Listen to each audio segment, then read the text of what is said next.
Welcome to the deep dive. We are taking a close look today at some pretty fascinating XR gadgets and tech. Yeah, fresh from AWE 2025 in Long Beach. Right, the Augmented World Expo. It's really the big global event for extended reality. Absolutely.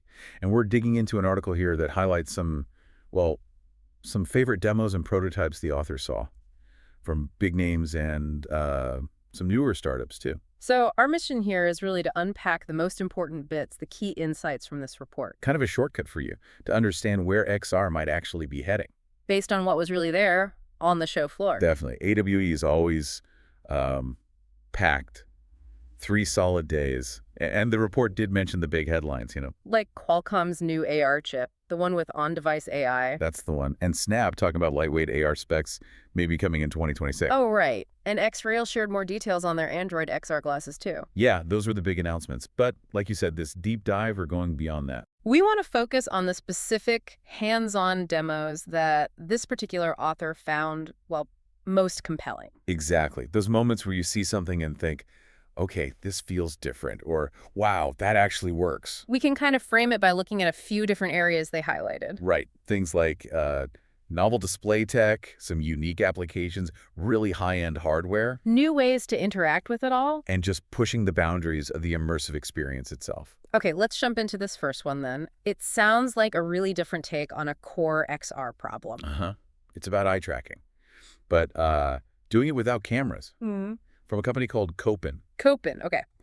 Their background, the article says, is more enterprise, right? Like specialized displays. Very much so. Think surgical headsets, AR helmets for military night vision. They do a lot with micro-OLEDs too. But this neural display tech they showed off sounds different, maybe more consumer-focused, or at least applicable there. Yeah, that's the interesting bit. It's a novel approach. So instead of having separate little cameras looking at your eyes. Which is how most systems do it now. Exactly. Instead, the display panel itself does the tracking. How does that even work?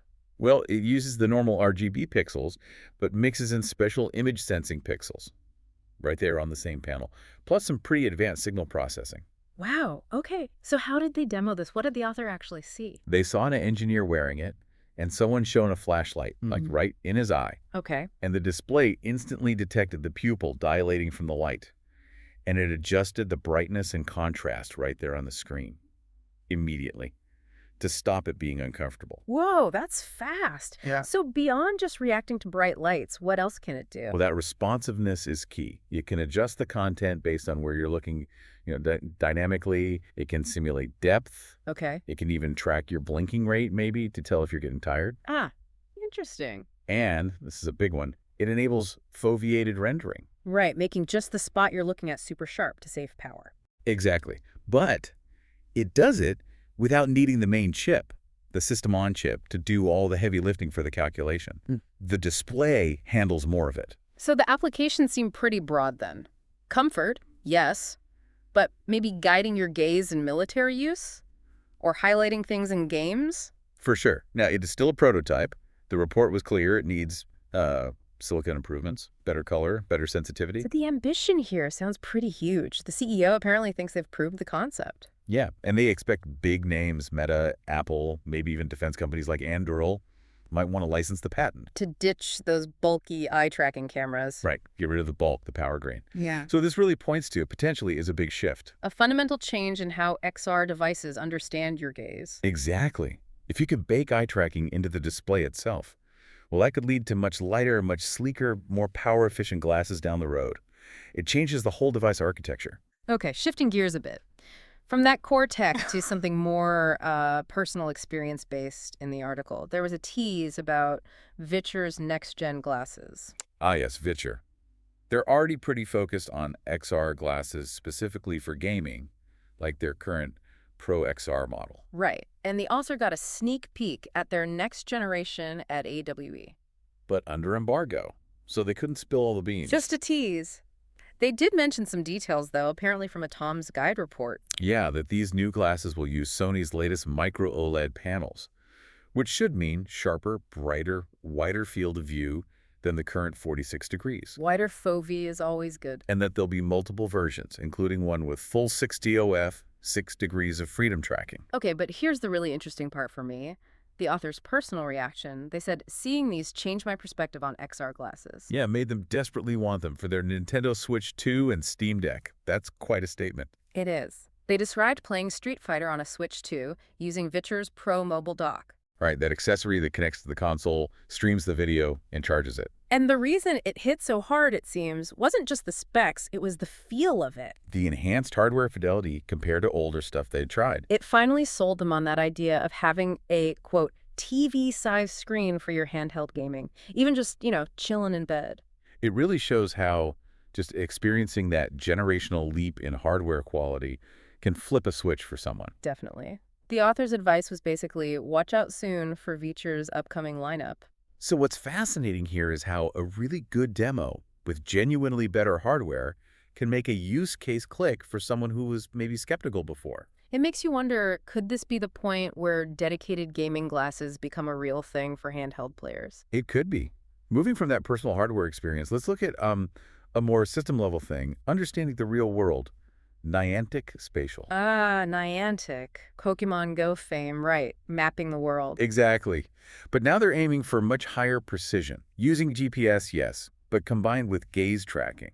To identify real-world objects, landmarks, much more accurately than just, say, analyzing a photo with AI. Precisely. Their system is called VPS Visual Positioning System. It's about knowing exactly where you are and what you're looking at within their 3D map. Okay, and the author tried a demo outside the convention center. Yep, using AR Snap spectacles. Yeah. And they interacted with this XR assistant named Dot. Dot, the tour guide. Pretty much. The interaction sounded neat. You just tap your fingers together, then ask Dot about whatever you're looking at. And it worked well?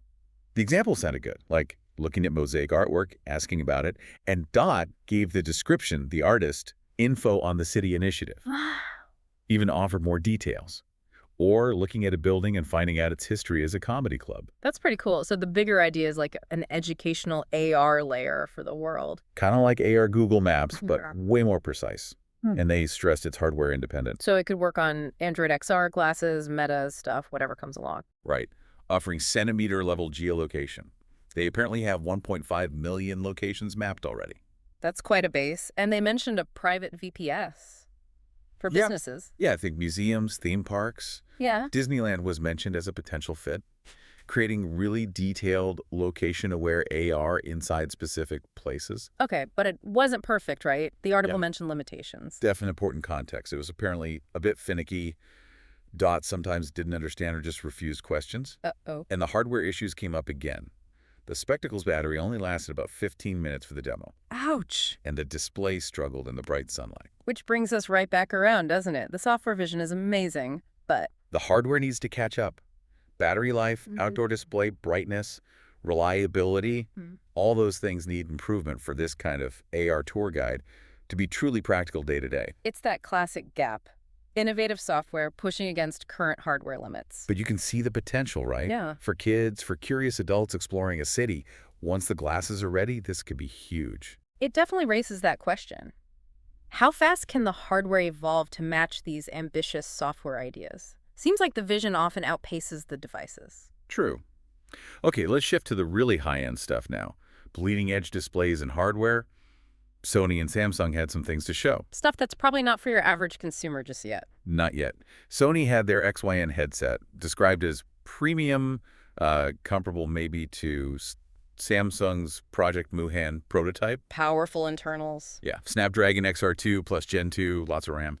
But the real focus was the micro-OLED display. The resolution. Insane. 35.2 by 840 pixels for eye. Wow. And the impact of that. The author said they could read every single word on a virtual book page held close. Or look at tiny details on a painting. No eye strain. Way beyond current VR headsets. How did you interact with it? Subtle finger controllers. You'd squeeze them to select or move things. Seems like they offer more precision than just hand tracking for certain tasks. But this isn't a consumer play, right? No, it's aimed at spatial content creation, enterprise users.